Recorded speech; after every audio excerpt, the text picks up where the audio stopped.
O julgamento do Mensalão, em curso no Supremo Tribunal Federal, vai muito mais além do que a simples condenação daqueles que engendraram, de dentro do seio do governo, o maior esquema de corrupção que se tem notícia neste país. Suas repercussões e desdobramentos ultrapassam os efeitos da sentença e das penas que ainda serão definidas para aqueles que, na época, comandavam a cúpula do Partido dos Trabalhadores e o governo de então do presidente Lula.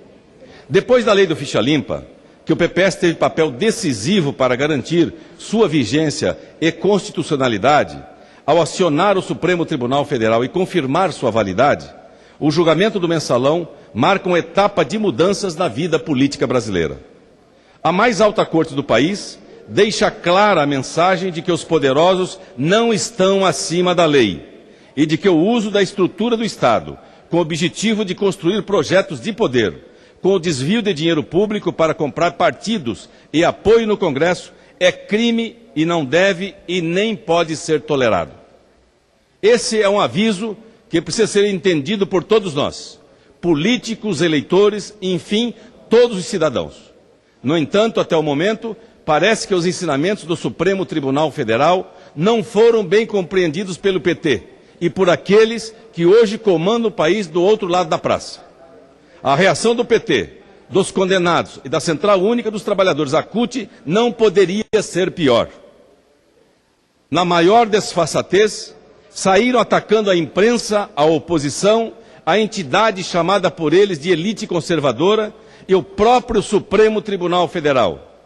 Se dizem algo de uma ação orquestrada dos meios de comunicação e da elite conservadora. A ação orquestrada, senhores deputados, como mostrou o Supremo Tribunal Federal, foi o esquema de corrupção montado no governo Lula para comprar partidos, parlamentares e lavar dinheiro público desviado dos cofres da União. E é bom frisar, quem é aliado são aqueles conservadores, que não têm a mínima credibilidade para dizer que os conservadores são os outros. Com relação à imprensa, a aleivosia do PT e aliados requer mais atenção. As reiteradas iniciativas do partido com o objetivo de implantar o controle da mídia não podem prosperar. E num ambiente de julgamento do Mensalão, é bom que estejamos atentos para qualquer tentativa de vinda do governo central e do seu partido majoritário, com o objetivo de calar jornalistas. Numa democracia, quem se sente perseguido pela mídia pode acionar a justiça. Quem não concorda com decisões da justiça recorre, quando isso é possível. O que não pode é querer ditar o que a imprensa pode ou não escrever. Querer definir quem pode ou não ser denunciado e julgado pela justiça. A democracia pressupõe a liberdade plena, com respeito às leis e não o controle pelo Estado ou pelos partidos, da consciência e ações dos cidadãos e das instituições. Nesse ponto, e nessa intenção do PT de atacar a imprensa, o imortal da Academia Brasileira de Letras, o escritor João Ubaldo Ribeiro, foi ao cerne da questão em artigo publicado no último domingo no jornal O Globo. Disse ele, abre aspas, toda ditadura, sem exceção, tem como prioridade o controle da imprensa, a vigilância rigorosa sobre os fatos e opiniões que podem ser conhecidos pelo público. Não há como aceitar o controle da imprensa pelo Estado e muito menos pelo governo. O resto é conversa e interesse contrariado, pois em nenhum lugar existe democracia sem a liberdade de imprensa. Fecha aspas. Esse revanchismo do PT, essa falta de compreensão do que aconteceu, merece toda a nossa atenção. O julgamento do Mensalão deveria servir como um momento para o partido repensar suas ações, desde que assumiu o governo do país. Trata-se, portanto, de uma oportunidade de mudança de tratamento com o Congresso, com os aliados e com a oposição. É hora de ser humilde, de reconhecer os erros, de fazer a meia-culpa e não de ataque contra as instituições republicanas. Como bem lembrou o jornalista Zuenir Ventura, em artigo publicado no último sábado, o PT precisa pedir desculpas à nação. Diz ele, o PT tem de pedir desculpas. O governo onde errou precisa pedir desculpas. Por que não pedir agora? Porque o Lula de 2012 reage ao julgamento, mandando seus companheiros receber o castigo de cabeça erguida, como se houvesse algum motivo para a soberba. Seria tão mais honesto, tão mais coerente com as origens éticas do partido, se em vez de desqualificar o trabalho do Supremo, com suspeitas infundadas e sem lugar de responsabilizar a mídia, os réus mensaleiros aceitassem o revés com humildade e fizessem uma corajosa autocrítica. Mas parece não ser essa a intenção do Partido dos Trabalhadores. Desculpas e humildade não encontram eco no dicionário daqueles que ainda insistem em negar o mensalão e que apontam José Dirceu e Delúbio como heróis do Brasil. Com vendas nos olhos, não enxergam o crime que cometeram. Acreditam que para alcançar os objetivos partidários de poder é permitido delinquir. Cabe nesse ponto, senhor presidente, senhoras e senhores deputados, repetir algumas das afirmações dos ministros do Supremo Tribunal Federal durante o julgamento da ação 470, que destrinchou o malfadado mensalão.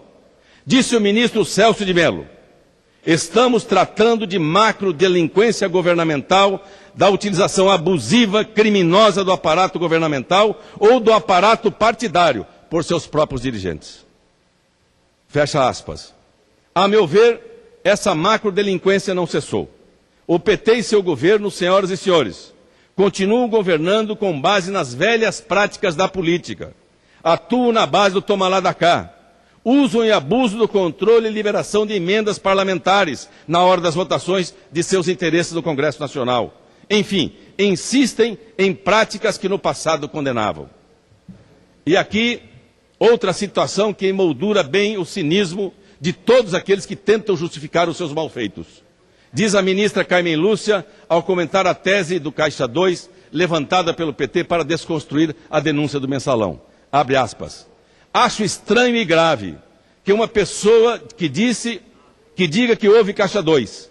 Ora, Caixa 2 é crime, é uma agressão à sociedade brasileira. E isso não é pouco. Me parece grave porque parece que ilícito no Brasil pode ser realizado e tudo bem. Fecha aspas. Senhoras e senhores parlamentares, já seria sério a admissão de Caixa 2. Mas o mensalão não era isso. Trata-se de um esquema ardiloso, com base na compra indiscriminada de partidos e parlamentares, da mais pura corrupção política, de uma deslavada tática corrupta para alavancar um projeto de poder. Como ressaltou o presidente do Supremo Tribunal Federal, ministro Aires Brito, o esquema criminoso ultrapassou em muito o já condenável Caixa 2. Disse ele, abre aspas, o objetivo do mensalão era um projeto de poder quadrienalmente quadruplicado. Projeto de poder de continuismo seco, raso. Golpe, portanto. Fecha aspas. Já o relator do caso, o ministro Joaquim Barbosa, chamou a atenção para as provas constantes nos autos. No julgamento, em frase que mais uma vez desmonta a versão de julgamento político levantado pelo PT, Barbosa afirmou, abre aspas, a confirmação que vultosas quantias em espécies foram entregues a esses parlamentares por ordens de réus ligados ao PT foi obtida pela confissão dos réus e também por laudos periciais. Fecha aspas. Então, senhoras e senhores, não há motivo para essa gritaria do PT e de sua massa de manobra. Os próprios réus são confessos. Queriam o quê? A absolvição em nome da biografia? Isso não é admissível. A própria ministra Carmen Lúcia, ao condenar José Dirceu e José Genuíno pelo crime de corrupção ativa, ressaltou que não julgava ali o passado dos réus, suas histórias de combate à ditadura, mas os crimes que cometeram ao chegar ao poder. Esperava o PT ter na justiça uma mãe que perdoa? A justiça não tem filhos, não é pai nem mãe, é escrava das leis. E tem a obrigação, como guardiã delas, de punir quem as desrespeita.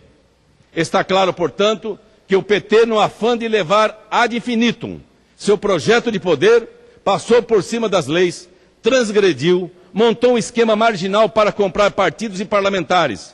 E por isso, o Supremo Tribunal Federal faz justiça ao condenar os responsáveis pelo mensalão.